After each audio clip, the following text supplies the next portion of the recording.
महिंद और संघमित्रा दोनों भाई बहन थे और दोनों लोगों ने मिल करके श्रीलंका को पूर्ण रूप से बौद्धमय बनाने के लिए कार्य किया था। कम उम्र के अंदर में ही अपने घर को छोड़ दिया था और बुद्ध धर्म का देशना देना चालू कर दिए थे। महिंद के माता जी का नाम महादेवी था और विदिशा में रहती थी। अशोक जब राजकुमार था तभी बिंदुसार ने उसे उप राजा बनाकर विदिशा के निगरानी करने के लिए भेज दिया था। वहीं अशोक ने एक नगर सेठ की कन्या से विवाह कर लिया जिसका नाम महादेवी था। इसी रानी के कुख से महिंद और संघमित्रा का जन्म हुआ था। संघमित्रा महिंद की अपनी छोटी बहन अर्थात सगी बहन थी।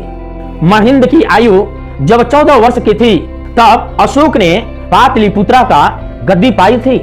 इसके बाद अशोक जी ने पाटलिपुत्रा के अंदर में रहना चालू कर दिया, पर उसके रानी देवी अपनी मायके विदिशा में रहती थी। अशोक के राज्यारोहण के 7वें वर्ष में महिंद ने महाथेय से प्रवज्ञा ली थी। उस समय महिंद का आयु मात्र 21 वर्ष का था। प्रवज्ञा लेने के बाद अशोक ने धर्म प्रचार के लिए कुछ भिक्षुओं के साथ में श्रीलंका के अंदर में भेजा। श्रीलंका जाने से पहले महिंद ने 6 माह राजगीर के आसपास में के बुद्ध विहारों में घूमता रहा और विद्वान भिक्षुओं के संगति में अपने ज्ञान में वृद्धि करता रहा। इसके बाद श्रीलंका में जाते समय वह अपनी माता से विदिशा में जाकर के मिला।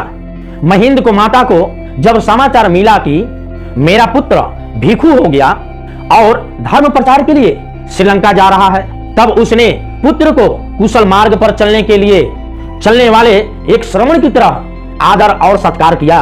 माता का अत्यधिक स्नेह देखकर ही महिंद ने विदिशा में 1 माह तक रुक गया। उस समय की यह घटना है जब श्रीलंका में देवनापिय 30 राजा ने राज करता था।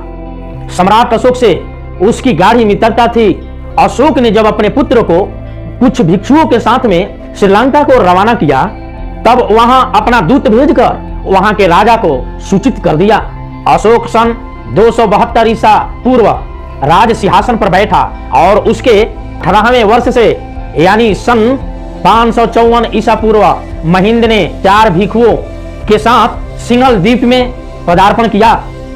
उस समय महिंद की आयु 32 वर्ष की थी।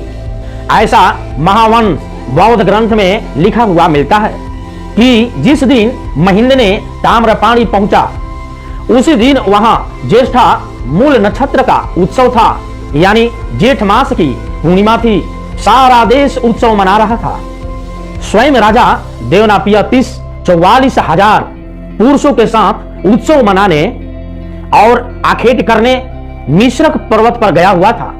महिंद को जब मालूम हुआ कि राजा पर्वत पर उत्सव मना रहे हैं तब वह भी भिक्षु संघ के साथ मिश्रक पर्वत पर जा पहुंचे।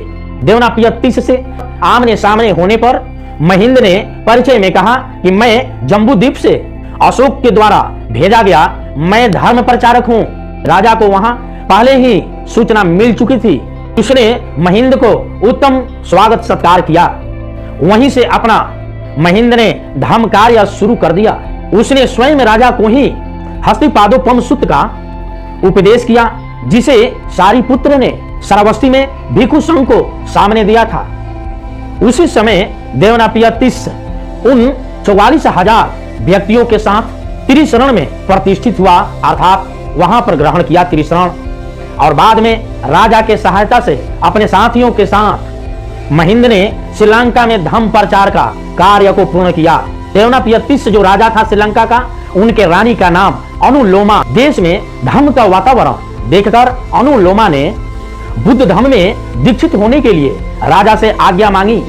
देवनापिय 30 ने रानी को खुशी खुशी से आज्ञा दे दी और महिंद ने कहा मैं महिलाओं को दीक्षा नहीं दे सकता, पर धर्म को विस्तार को रोकना भी ठीक नहीं है।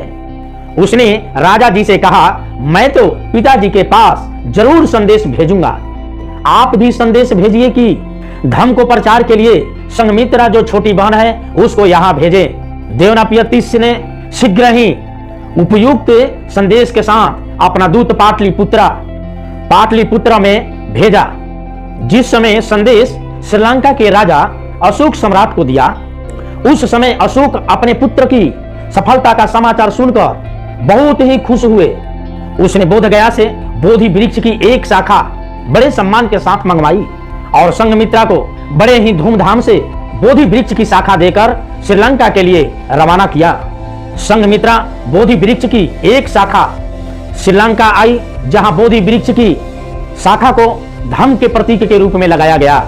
श्रीलंका में वह आज तक बोधि वृक्ष विद्यमान है, जो संपूर्ण संसार का सबसे पुराना ऐतिहासिक वृक्ष है। बोधि वृक्ष की शाखा लेकर संघमित्रा जब श्रीलंका में पहुंची, तब उसका तथा शाखा का राजसी स्वागत हुआ।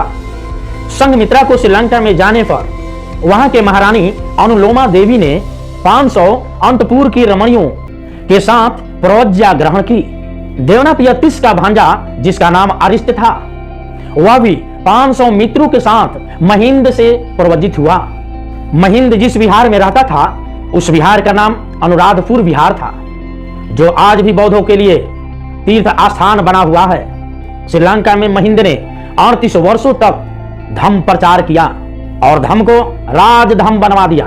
वह अपनी 32 वर्ष की आयु में श्रीलंका आया था और 70 वर्ष की आयु में वहीं उसका परिनिर्वाण हुआ। इस तरह 220 ईस्वी पूर्व महिंद का देहांत हुआ। जिस जगह पर उनका परिनिर्वाण हुआ, उस पवित्र जगह को आज भी श्रीलंका वासी बड़ी श्रद्धा से पूजते हैं। महिंद के परिनिर्वाण होने के बाद उनकी छोटी जो बहन थी, उसका भी 2 वर्ष के बाद में उनका भी परिनिर्वाण हो गया। अशोक की इन दोनों संतानों ने अपने देश में दूरस्थ जाकर के बौद्ध धर्म की प्रचार और प्रसार में अपना जीवन अर्पण कर दिया और सम्राट अशोक ने भी अपने प्रिय पुत्री को सधर्म की सेवा में समर्पित कर त्याग और धर्म निष्ठा का अनूठा कीर्तिमान स्थापित किया। ऐसा था मगध के धर्म प्रिय सम्राट महान राजा, जिन्होंने दोनों पुत्र को अपने पूरे जीवन को धर्म देशना में लगवा दिया और अपने जीवन को भी लगा दिया था। धन्यवाद।